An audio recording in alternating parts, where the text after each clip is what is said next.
Have you noticed it? I mean, really noticed. Your friends, your family, maybe even yourself, squinting just a little bit to read a sign or holding your phone at arm's length. It's this silent, creeping problem that's affecting almost everyone. And it's happening so gradually, we've just kind of accepted it as normal. But what if it's not normal at all? Okay, let's get into it. So get ready for this number. By the year 2050, it's predicted that a full half, 50% of the entire world's population will need glasses.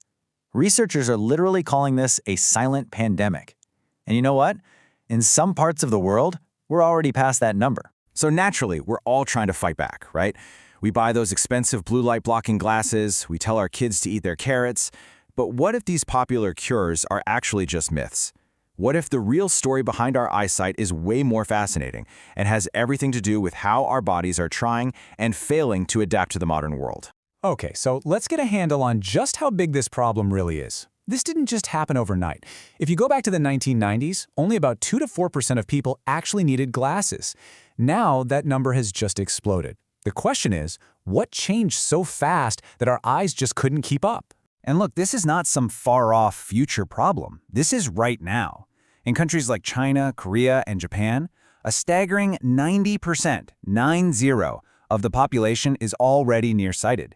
In India, it's sitting at 60%. And yeah, here in Europe and the US, we've already blown past that 50% mark. This is a full-blown global crisis. So, what is going on here? Well, this is the really wild part. Eye doctors don't actually see this as a defect or a weakness. They see it as evolution.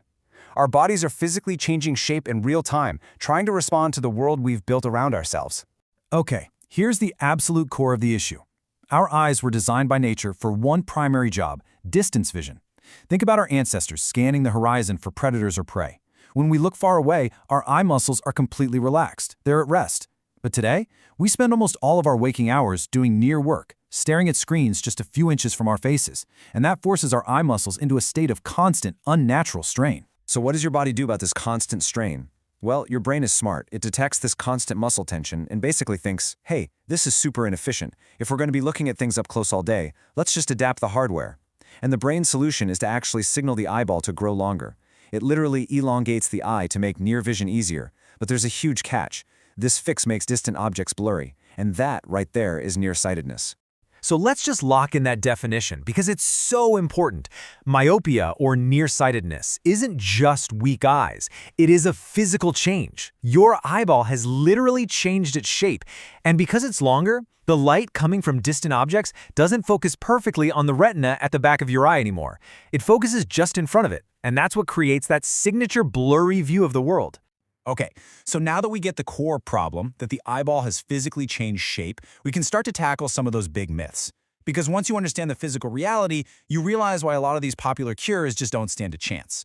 Let's start with the big one, blue light glasses. You see them everywhere. The claim is that they prevent eye damage and strain. But the scientific reality? The blue light from your screen does not damage your eyes or cause physical eye strain, not even a little. You get way more blue light from the sun. The only thing that blue light from a screen actually does is mess with your brain's sleep cycle by tricking it into thinking it's still daytime. The best solution? It's free. Just use the built-in night shift or comfort view on your phone or computer. And what about that classic piece of advice we've all heard since we were 5 years old? Eat carrots to fix your vision. Well, this myth comes from a tiny grain of truth. If you have a really severe vitamin A deficiency, it can cause a very specific condition called night blindness. And for that, yes, carrots can help. But for the modern pandemic of myopia, caused by a physically stretched out eyeball, you could eat a whole field of carrots. It's not going to make your eyes shorter. All right, now this next one, this one might actually shock you.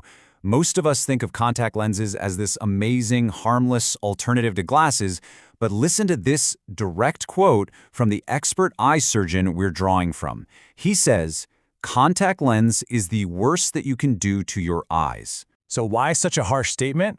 Well, it's simple biology. The front part of your eye, the cornea, doesn't get oxygen from blood vessels. It gets it directly from the air. When you put a piece of plastic over it all day long, you are literally starving it of oxygen. Over time, this causes serious problems. But more urgently, it creates a perfect environment for nasty, sight-threatening infections.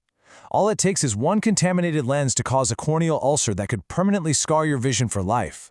Okay, so if blue light glasses are a myth, carrots don't work, and even daily contact lenses are a bad idea. What's left? What actually works? Well, the good news is there are real, science-backed solutions to both protect your vision and correct it. When it comes to prevention, especially for kids, the science is crystal clear. The biggest factor in that eye elongation is a lack of sun exposure. Sunlight actually triggers a chemical release in the eye that stops it from growing too long. The recommendation from doctors is 2 to 3 hours of outdoor time every single day. And for people who are already nearsighted, there are actual medical treatments called myopia control programs that can slow down the worsening of your vision by up to 60%. But what if your eyes have already changed shape? This is the hard truth. Once that eyeball has elongated, no amount of eye exercises, special diets, or drops can shrink it back. If you want to see clearly again without needing glasses or contacts, the only permanent solution is corrective surgery. And the technology we have today is just incredible.